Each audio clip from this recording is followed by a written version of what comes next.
assalamu alaikum bandiraɓe on calminama moni kala inde mum to wonde mbadi yettode mum goto kala suɓe ɓerde mum salminta e welto wetoɗo salminama ɗo amin mbaɗano ɗo yimre mi wiyetede jarode annabi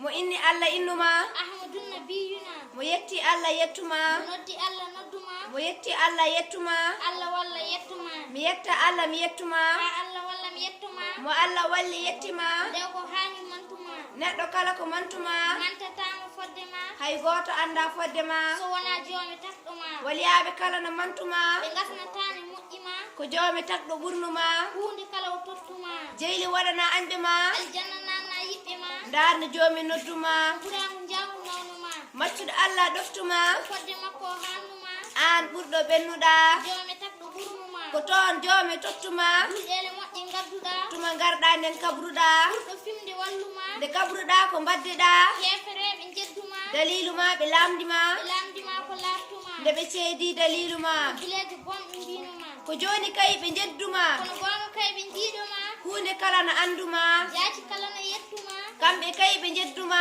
kono jaati maɓɓe ne anduma adinoɓe no mbasaltono ɓura ɓato zamanuma min jetti takko ɓurnuma baɗɗo min e zamanuma nde naagi juumi e yeynorade dunaru ndu e nurduma jamma nurɗe lewlewal ɗi yewnori annorema mi wondinima e yiddema ha Allah walla mi yinoma mo Allah walli e yiddema daɗa e jeyli anɓe ma to gonmi kala mi miijoma e golle kala mbiɗo wallinuma yo Allah wattam gawloma to gonmi kala mi yewtuma Aboubacry lomtima Oumar usna yiɓɓe ma Aliyu ñimni sunna ma mo Allah wela yittama yo Allah limmini yiɗɓe ma dariɓe ñembi diine ma na jeeya e almuɓe tani ma tijjani ñibni sunna ma julɓe kala ne jettuma kamɓe kala ɓe duworoma yo Allah limmina fedde ma rewɓe janggo ɓawo ma ƴeewi heedi ɓaawo mum mo heedi janggo ɓawo ma ma hennu wonde ɓaawo ma ngam hedde makko ɓawo ma mo ɗaɓɓi hedde ɓaawo ma jogo wilaya takko ma andi anda yetto ma yo rew tijjani tani ma min jetti Allah takɗo min baɗɗo min e zamanu ma lutti kadi o rokki min lawol tijjani tani ma o ƴetti min o rokki min